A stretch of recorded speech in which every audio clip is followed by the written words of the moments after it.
Aujourd'hui, c'est Mercury. Riri. Mercury, c'est d'abord un homme. C'est pas un dieu plutôt? Non, pas celui-là. On expliquera après, mais ouais. Edsel Ford, fils de Henry Ford, premier du nom. En 1939, il cherchait à créer une marque intermédiaire. Genre au milieu quoi. Oui, c'est ça, intermédiaire, entre Ford et Lincoln, racheté en 1919. Ford, voiture populaire, et Lincoln, voiture de luxe. Il fallait donc remplir le vide. Oh, ça sent le titre. Ça suffit. Je disais donc, un créneau intermédiaire pour aller jouer sur le terrain où les plates-bandes, des Buick, des Pontiac, pour le groupe General Motors. General Motors, youhou. Calme-toi. Calme-toi. Et des Dodge, et puis des Deux Autos pour le groupe Mopar. N'est-ce pas? Chrysler, Mopar. Voilà. Moi j'aime pas les mopards. T'as tort, il y a des bangers chez eux. Hein. Sacrés autos. Voilà. Mercure. Mercure, donc Mercure, dieu romain, dieu romain, du voyage, du commerce, messager des dieux, mais aussi des brigands. Ouais, mais on va pas faire de politique. Non, on va pas faire de politique aujourd'hui. Mercure, qui était le nom romain du dieu Hermès. On va pas faire non plus de la maroquinerie. Non, t'as raison. Bon, ça servira à rien. Mais les Mercury, comme ça, vous vous dites, je connais pas. Pourtant, c'est une marque dont vous avez déjà vu certains modèles. J'en veux pour preuve. Vous avez certaines Montterrey ou Montclair dans les années 50, qui ont été des modèles très très bien vendus, très populaires, très populaires. Beaucoup pour les représentants de commerce.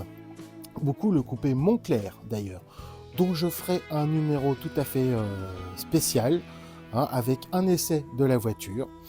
Ça tombe bien, elle est pas loin. C'est ma copine. Donc voilà, vous aviez ça, vous avez les cyclones aussi. Cyclones qui, si vous les regardez bien, ressembleraient à s'y méprendre à des Ford Grand Torino.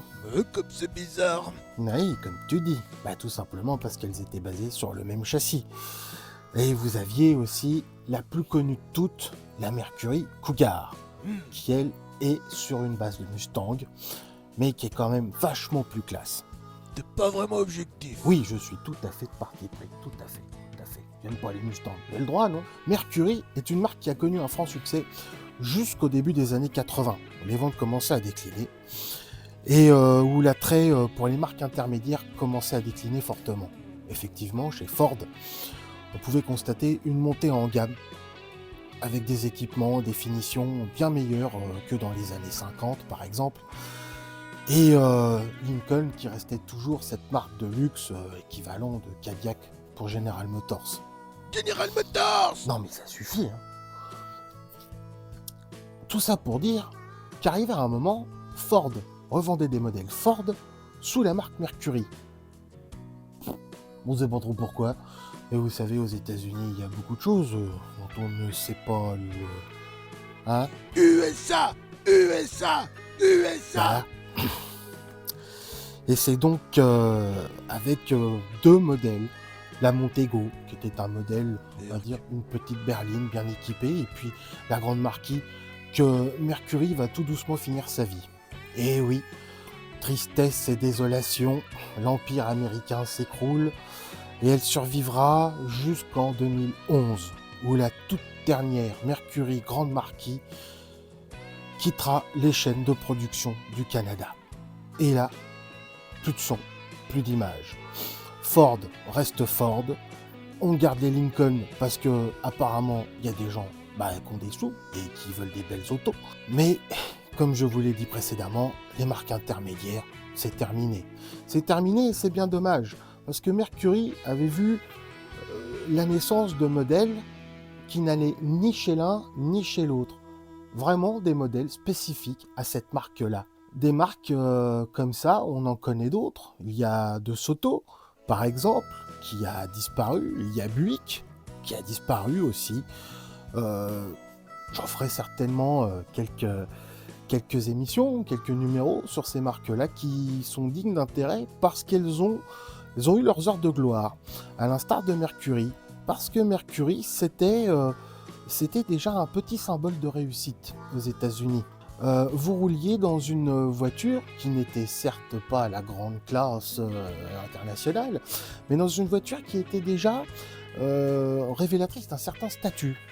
Beaucoup de représentants de commerce gagnaient bien leur vie et roulaient dans ces belles automobiles. Des belles lignes élancées à un design recherché qui se démarquait de Ford et qui se démarquait de Lincoln. Voilà, des voitures avec une vraie identité. À savoir, pour terminer, qu'à une époque, il y avait un modèle qui partageait un moteur commun, comme beaucoup d'autres après, mais celui-là c'était spécifique. Le coupé Montclair de 1955 était une voiture, était un grand coupé, un full size, mais elle avait un moteur qui était plutôt pas mal, parce qu'elle le partageait avec celui de la Thunderbird, un 292 CI, un 5 litres, de 200 chevaux. Et en 55, c'était pas trop mal. C'est vrai que c'est C'était pas même mal. pas mal du tout. Ouais. Et bien voilà. Si vous avez aimé ce petit mini cours d'histoire sur la marque Mercury, n'hésitez pas à vous abonner, à mettre le pouce bleu, la cloche, parce que bien d'autres vont suivre. Et puis, Jessie et moi-même, on vous dit à bientôt pour un prochain numéro.